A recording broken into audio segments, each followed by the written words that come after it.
네. 다음으로 이어서 발표 바로 시작하도록 하겠습니다.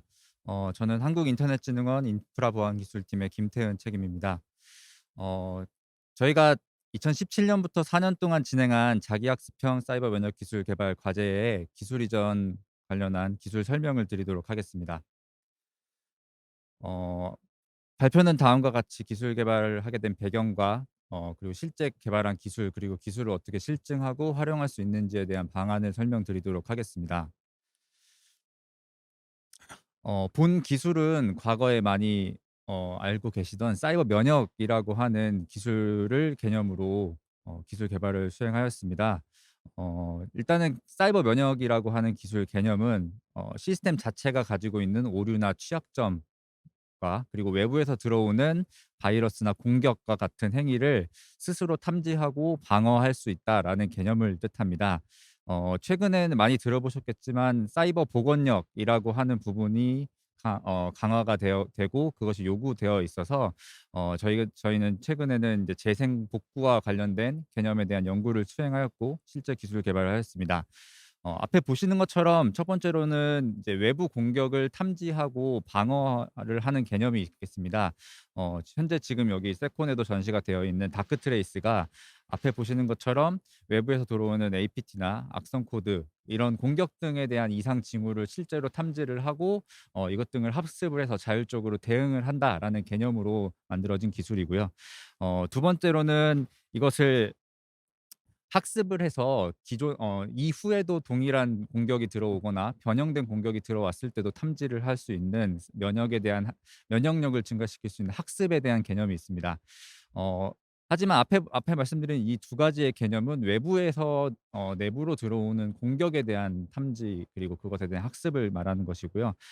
저희는 여기 세 번째로 재생이라고 하는 부분에 초점을 맞춰서 연구를 해 하였습니다.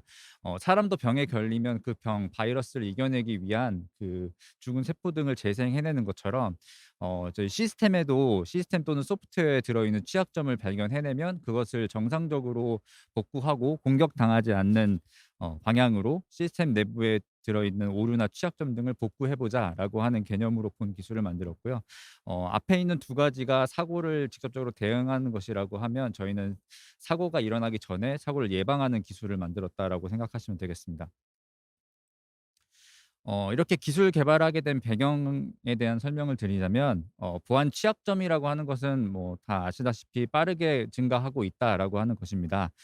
보안 취약점에 관련된 현황을 보시면 패치를 하는 것보다 더 빠른 속도로 보안 취약점들이 발견되고 있습니다.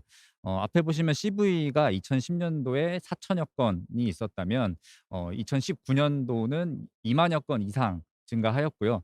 이렇게 취약점이 빠르게 발견되는 것을 실제 패치를 하는 과정은 사람이 직접 원인을 분석하고 패치를 만드는 코드를 직접 수정하는 이런 과정이 8 개월 정도 소요가 됩니다. 그래서 전문가가 이런 경험적인 실제 작업에 의존하고 있기 때문에 이런 작은 취약점이라도 대규모 공격으로 이용될 수 있는 기회가 많이 증가하고 있다라고 말씀드릴 수 있겠습니다.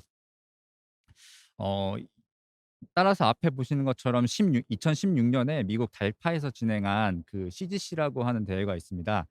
이 대회는 컴퓨터 머신끼리만의 그 취약점을 자동으로 찾아내고 그것을 공격할 수 있는 익스플로it 코드도 생성해내고 실제 공격을 하는 그런 대회가 있었는데요. 본 대회는 이제 제한된 리눅스 기반의 제한된 환경에서 동작하는 그 기술이었고, 저희는 요것을 좀 리얼 월드에 적용할 수 있는 그런 연구를 수행하였습니다.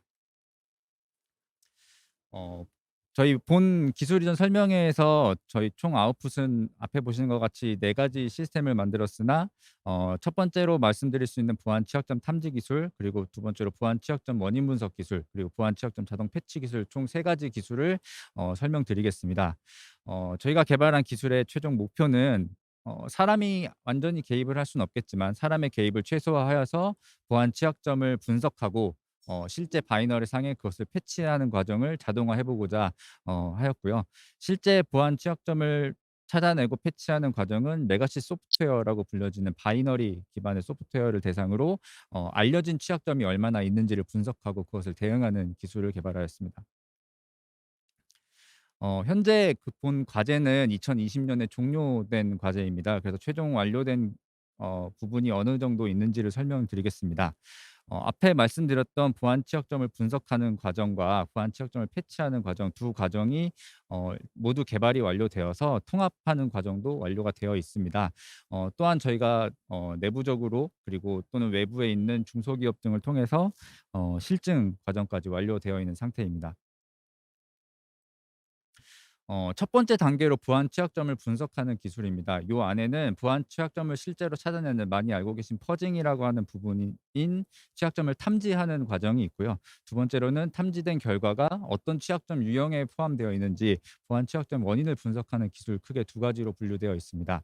앞에 보시는 과정 중에 본 기술 이전에 해당되는 과정은 보안 취약점 탐지 중에는 하이브리드 퍼징이라고 하는 기술이 있습니다. 기존에도 뭐 많은 퍼징 기술이 있겠지만 저희는 여기서 키포인트라고 할 수 있는 부분은 퍼징을 고도화하기 위해서 제어문을 분석하거나 그 바이너리를 실제로 분석한 결과를 기반으로 코드 커버리지를 넓히고 취약점을 좀 더 많이 빨리 찾을 수 있는 부분이 포인트라고 할 수 있겠고요. 이렇게 나온 결과를 통해서 바이너리에 실제 어떤 취약점 유형이 포함되어 있는지 원인을 분석하는 과정 그렇게 두 가지 과정이 수행되게 됩니다. 상세한 내용을 보시자면 보안 취약점을 탐지하는 부분은 실제 리눅스 기반으로 동작하는 바이너리 중에 인자를 입력받는 바이너리를 기반으로 수행한 기술이고요. 바이너리 안에 포함되어 있는 위험도라고 하는 부분을 분석하고 제어문이 어떤 것이 있는지를 분석한 이런 분석 정보를 기반으로 하이브리드 퍼징이라는 기술을 구현하였습니다. 첫 번째로는 위험도는 위험도 저희가 나름대로 측정한 위험도랑 뭐 MS 등에서 위험한 함수 등이 발표되고 있는데 이런 바이너리에 포함된 위험도라는 것을 분석해서 탐지를 얼마만큼 더 빠르고 취약점을 빨리 찾아낼 수 있는지에 초점을 맞췄고요. 두 번째로는 제어 흐름을 변경하거나 제어문을 분석해서 퍼징이라 실제 상용 바이너리에서 저희가 짧은 시간 퍼징으로서 도달하지 못하는 미탑 영역을 좀 더 넓히고자 코드 커버리지를 넓히고자 하는 이런 퍼징 효율성을 향상시키기 위한 기술을 적용을 하였습니다. 크게 흐름은 앞에 보시는 것처럼 위험도를 분석해서 그것을 기반으로 퍼징을 할 수 있는 취약한 경로를 선정하게 되겠고요. 이것을 기반으로 퍼징을 하는데 실제 상용 바이너리 기반으로 퍼징을 할 경우에 많은 시간이 소요되기 때문에 제어문 분석한 것을 기반으로 효과적으로 퍼징을 할 수 있는 기술을 개발했다라고 이해하시면 되겠습니다. 실제 이렇게 개발한 결과를 공인 시험 성능을 통해서 성능을 측정하였는데요. 바이너리 분석 정보를 기반으로 저희가 피드백 퍼징을 하고 있기 때문에 탐색 경로를 얼마나 많이 확장했느냐를 첫 번째 포인트로 측정을 하였고요. 두 번째는 이렇게 만든 기술이 얼마만큼 취약점을 탐지해 내느냐를 측정을 하였습니다. 탐색 경로를 확장하는 부분은 저희가 시드 효율성이라고 말할 수 있겠는데요. 이렇게 제어문을 분석한 결과를 기반으로 퍼징을 할 수 있는 시드를 생성해내서 얼마만큼 신규 경로를 확장했느냐를 보시면 되겠습니다.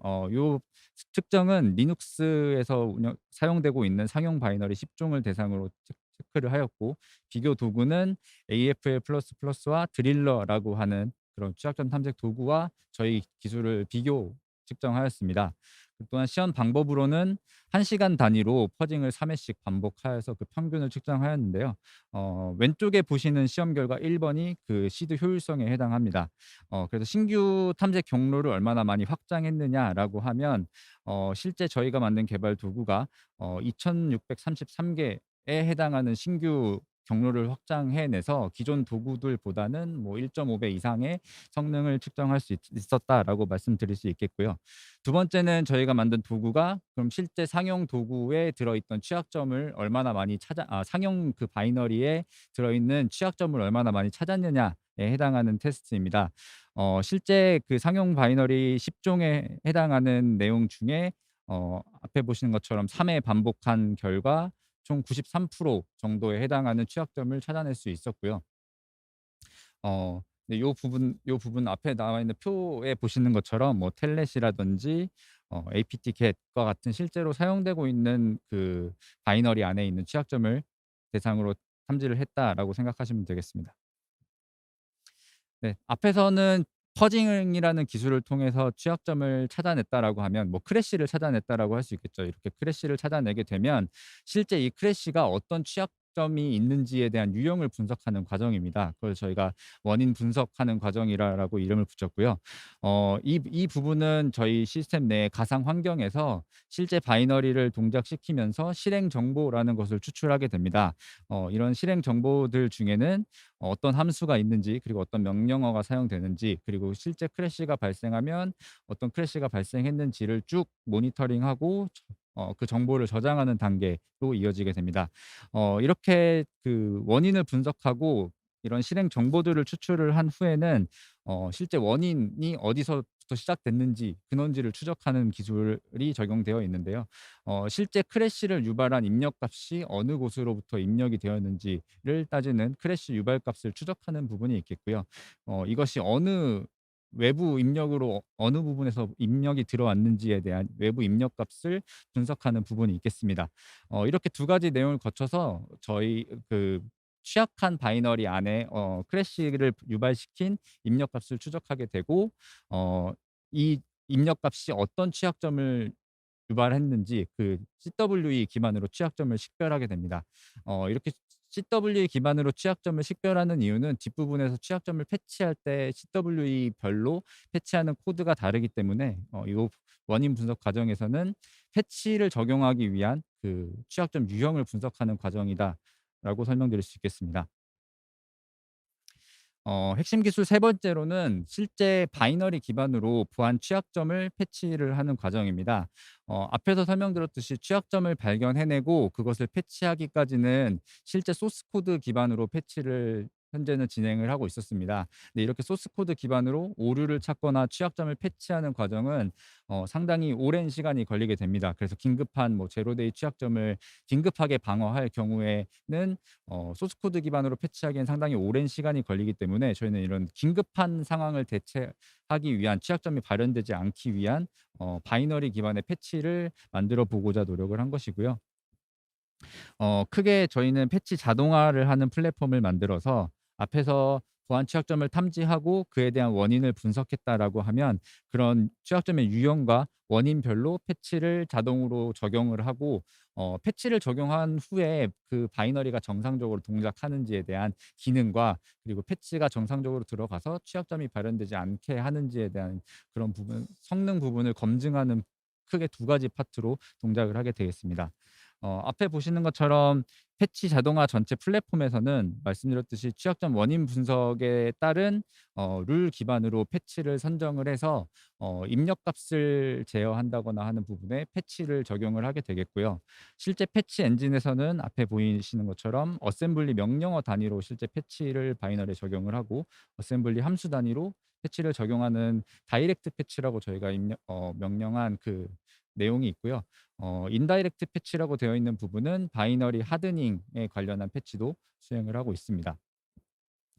이렇게 패치 과정을 수행하게 되면 실제 취약했던 원본 바이너리 대비 패치가 완료된 바이너리의 성능과 유효성을 검증하게 됩니다. 성능 부분은 실제 패치한 바이너리가 실행 시간, 그리고 메모리 사용량, 파일 크기가 어떻게 변했는지를 측정을 하게 되고요.